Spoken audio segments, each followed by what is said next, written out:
144 ವರ್ಷಗಳ ಬಳಿಕ ಉತ್ತರ ಪ್ರದೇಶದ ಪ್ರಯಾಗ್ರಾಜ್ನಲ್ಲಿ ಮಹಾಕುಂಭಮೇಳ ನಡೀತಾ ಇದೆ. ಮೌನಿ ಅಮಾವಾಸ್ಯೆಯ ದಿನ ಕಾಲ್ತುಳಿತ ಆಗಿ ಏನೆಲ್ಲ ಆಗಿತ್ತು ಅನ್ನೋದನ್ನು ನೋಡಿದ್ವಿ. ಆ ದುರಂತದ ಬಳಿಕ ಇವತ್ತು ಮೂರನೇ ಅಮೃತ ಸ್ನಾನ. ಕಾಲ್ತುಳಿತದ ದುರಂತದ ಬಳಿಕ ನಡೀತಾ ಇರುವಂತಹ ಅಮೃತ ಸ್ನಾನ ಇದು. ವಸಂತ ಪಂಚಮಿಯ ಹಿನ್ನೆಲೆಯಲ್ಲಿ ಮೂರನೇ ಅಮೃತ ಸ್ನಾನ ಇದೆ. ತ್ರಿವೇಣಿ ಸಂಗಮದಲ್ಲಿ ಭಕ್ತ ಕೋಟಿ ಮಿಂದೇಳ್ತಾ ಇರುವಂಥದ್ದು. ಸಹಸ್ರ ಸಂಖ್ಯೆಯಲ್ಲಿ ನಾಗಾ ಸಾಧುಗಳು ಭಕ್ತರು ಬರ್ತಾ ಇದ್ದಾರೆ. 5 ಕೋಟಿಗೂ ಹೆಚ್ಚು ಭಕ್ತರು ಇವತ್ತು ಸ್ನಾನ ಮಾಡುವಂತಹ ನಿರೀಕ್ಷೆಯನ್ನು ಇಟ್ಕೊಳ್ಳಲಾಗಿದೆ. ಕಾಲ್ತುಳಿತದ ಬಳಿಕ ಕುಂಭಮೇಳದಲ್ಲಿ ನಡೀತಾ ಇರುವಂತಹ ಅಮೃತ ಸ್ನಾನ. ಅವತ್ತು ಮೌನಿ ಅಮಾವಾಸ್ಯೆಯ ದಿನ 10 ಕೋಟಿ ಜನ ಶಾಹಿ ಸ್ನಾನವನ್ನು ಮಾಡಿದರು. ಇವತ್ತು 5 ಕೋಟಿ ಜನ ಸ್ನಾನ ಮಾಡುವಂತಹ ಸಾಧ್ಯತೆ ಇದೆ ಅಂತ ಹೇಳಲಾಗ್ತಾ ಇದೆ. ಜೊತೆಗೆ ಉತ್ತರ ಪ್ರದೇಶ ಸರ್ಕಾರ ಕೂಡ ಈ ಹಿಂದಿನ ಎಡವಟ್ಟು ಮರುಕಳಿಸದೇ ಇರುವಂತಹ ನಿಟ್ಟಿನಲ್ಲಿ ಒಂದಿಷ್ಟು ಕ್ರಮಗಳನ್ನು ತೆಗೆದುಕೊಂಡಿದೆ. ಟೈಟ್ ಸೆಕ್ಯೂರಿಟಿಯನ್ನು ಅರೇಂಜ್ ಮಾಡಲಾಗಿದೆ.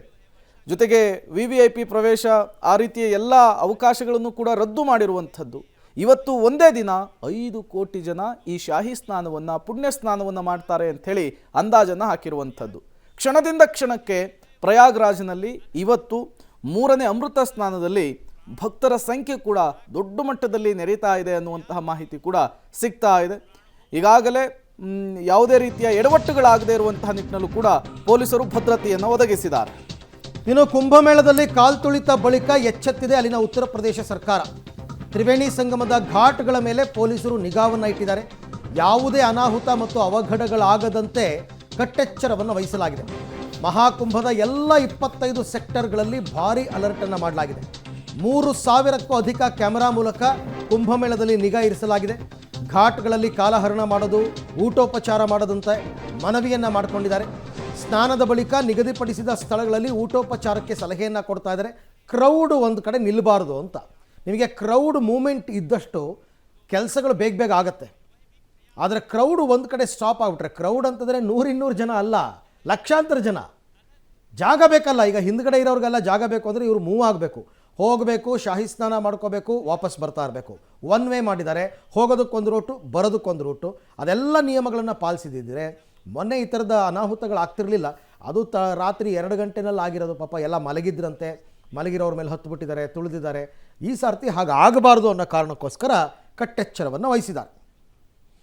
ಈ ಎಲ್ಲ ವಿಚಾರಕ್ಕೆ ಸಂಬಂಧಪಟ್ಟಂತೆ ಮತ್ತಷ್ಟು ಮಾಹಿತಿ ನನ್ನ ಕೊಲೀಗ್ ಶಬೀರ್ ಅವರಿಂದ ಪಡ್ಕೊಳ್ಳೋಣ. ಶಬೀರ್, ಮೊನ್ನೆ ಮೌನಿ ಅಮಾವಾಸ್ಯೆಯಲ್ಲಿ ಆದಂತಹ ಅವಘಡ ಮರುಕಳಿಸಬಾರದು ಅನ್ನೋ ಕಾರಣಕ್ಕೆ ಈಗ ಅಲ್ಲಿನ ಜಿಲ್ಲಾಡಳಿತ ಮತ್ತು ಉತ್ತರ ಪ್ರದೇಶ ಸರ್ಕಾರ ತಗೊಂಡಿರ್ತಕ್ಕಂಥ ಕ್ರಮಗಳು ಏನೇನು ಇವತ್ತು?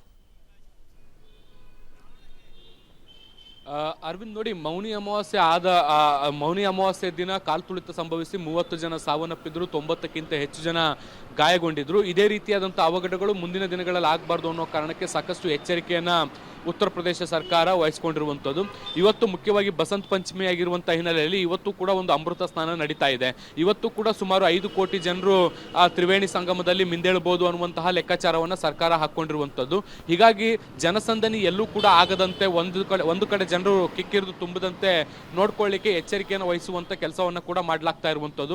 ಈಗಾಗಲೇ 3000 ಕ್ಯಾಮ್ರಾಗಳನ್ನು ನಿಗದಿತ ಆಯಕಟ್ಟೆ ಚೌಕಟ್ಟಿನ ಪ್ರದೇಶಗಳಲ್ಲಿ ಈಗ ಇಡುವಂಥ ಕೆಲಸವನ್ನು ಮಾಡಿರುವಂಥದ್ದು. ಆ ಮೂಲಕ ಮಾನಿಟರ್ ಮಾಡುವಂಥ ಕೆಲಸವನ್ನು ಕೂಡ ಮಾಡಲಾಗ್ತಾ ಇದೆ. ಒಂದೇ ಕಡೆ ಎಲ್ಲಿ ಜನ ಸೇರ್ತಿದ್ದಾರೆ ಎನ್ನುವಂತಹ ಸಂಗತಿಗಳು ಗೊತ್ತಾಗುತ್ತೆ, ಅಲ್ಲಿ ಹೆಚ್ಚುವರಿ ಭದ್ರತೆಯನ್ನು ನಿಯೋಜಿಸುವ ಮೂಲಕ ಜನಸಂದಣಿಯನ್ನು ಕಡಿಮೆ ಮಾಡುವಂತಹ ಲೆಕ್ಕಾಚಾರವನ್ನು ಕೂಡ ಈಗ ಆಡಳಿತ ಮಂಡಳಿ ಇಟ್ಕೊಂಡಿರುವಂಥದ್ದು. ಈ ನಿಟ್ಟಿನಲ್ಲಿ ಈಗ ಕೆಲಸ ಕಾರ್ಯಗಳು ಕೂಡ ನಡೀತಾ ಇದ್ದಾವೆ. ಈವರೆಗೂ ಕೂಡ ಯಾವುದೇ ರೀತಿಯಾದಂತಹ ದುರ್ಘಟನೆಗಳು ಕೂಡ ವರದಿಯಾಗಿಲ್ಲ. ಎಲ್ಲ ವ್ಯವಸ್ಥಿತವಾಗಿ ಸ್ನಾನಗಳು ಕೂಡ ನಡೀತಾ ಇದೆ ಎನ್ನುವಂತಹ ಮಾಹಿತಿಗಳು ಬರ್ತಾ ಇದ್ದಾವೆ. ಬೆಳಗ್ಗೆ 8 ಗಂಟೆ ಅಷ್ಟೊತ್ತಿಗೆ ಸರಿಸುಮಾರು 50 ಲಕ್ಷ ಜನರು ಪುಣ್ಯ ಸ್ನಾನವನ್ನು ಮಾಡಿದ್ದಾರೆ ಎನ್ನುವಂಥ ವರದಿಗಳು ಕೂಡ ಬರ್ತಾ ಇರುವಂಥದ್ದು. ಜನರಿಗೆ ಸರ್ಕಾರ ಕೂಡ ಮನವಿಯನ್ನ ಮಾಡ್ಕೊಳ್ತಾ ಇರುವಂಥದ್ದು, ತ್ರಿವೇಣಿ ಸಂಗಮದಲ್ಲಿ ಸ್ನಾನ ಆದ ಬಳಿಕ ಒಂದೇ ಕಡೆ ಕೂತ್ಕೋಬೇಡಿ, ಊಟೋಪಚಾರ ಮಾಡ್ತಾ ಕೂತ್ಕೋಬೇಡಿ, ಬೇರೆ ಕಡೆಗೆ ಊಟೋಪಚಾರಗಳಿಗೆ ಅಂತಾನೆ ಜಾಗವನ್ನು ನಿರ್ಮಾಣ ಮಾಡಲಾಗಿದೆ. ಆ ಜಾಗಗಳಿಗೆ ತೆರಳಿ ಅಲ್ಲಿ ರಿಲ್ಯಾಕ್ಸ್ ಮಾಡಬೇಕು ಅನ್ನುವಂಥ ನಿಟ್ಟಿನಲ್ಲಿ ಸಲಹೆಯನ್ನು ಕೂಡ ಕೊಡುವಂಥ ಕೆಲಸವನ್ನು ಮಾಡಲಾಗ್ತಾ ಇರುವಂಥದ್ದು. ಇದ್ರ ಜೊತೆಗೆ ಹೆಚ್ಚುವರಿ ಉತ್ತರ ಪ್ರದೇಶದ ಪೊಲೀಸರನ್ನ, ಕೇಂದ್ರೀಯ ಮೀಸಲು ಪಡೆಗಳನ್ನು ನಿಯೋಜಿಸುವಂತಹ ಕೆಲಸವನ್ನು ಕೂಡ ಈಗಾಗಲೇ ಮಾಡಲಾಗಿದೆ. ಇದ್ರ ಜೊತೆಗೆ 0 ವೆಹಿಕಲ್ ಝೋನ್ ಅಂತಲೂ ಕೂಡ ಈಗ ಏನು ಮಹಾಕುಂಭಮೇಳನ ಘೋಷಣೆ ಮಾಡಿರುವಂಥದ್ದು. ಇಲ್ಲೂ ಕೂಡ ಯಾವುದೇ ವೆಹಿಕಲ್ ಮೂವ್ಮೆಂಟ್ಗಳನ್ನ ಕೂಡ ಸದ್ಯಕ್ಕೆ ಇಟ್ಕೊಂಡಿಲ್ಲ. ಮತ್ತೆ ಬರುವಂತ ಜನರು ಮತ್ತು ಹೋಗುವಂತ ಜನರು ಕೂಡ ಪ್ರತ್ಯೇಕವಾದಂತಹ ಆಗಮನ ಮತ್ತೆ ನಿರ್ಗಮನದ ದ್ವಾರಗಳನ್ನು ಕೂಡ ನಿರ್ಮಾಣ ಮಾಡಲಾಗಿರುವಂಥದ್ದು.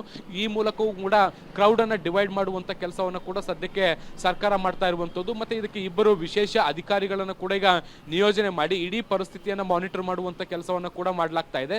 ಹಾಗಾಗಿ ಈ ಹಿಂದೆ ಆಗದಂತೆ ಯಾವುದೇ ರೀತಿಯಾದಂತಹ ಅವಘಡಗಳು ಈ ಸದ್ಯಕ್ಕೆ ಆಗಿಲ್ಲ. ಎಲ್ಲವೂ ಕೂಡ ವ್ಯವಸ್ಥಿತವಾಗಿ ಸರಾಗವಾಗಿ ಸನ್ನಿವೇಶಗಳು ನಡೀತಾ ಇದ್ದಾವೆ. ಅರವಿಂದ್. ಓಕೆ ಶಬೀರ್, ಹಾಗೆ ಸಂಪರ್ಕದಲ್ಲಿರಿ, ಮತ್ತಷ್ಟು ಡೀಟೇಲ್ಸ್ ಅನ್ನ ನಿಮ್ಮಿಂದ ಪಡಿತಾ ಹೋಗ್ತೀವಿ.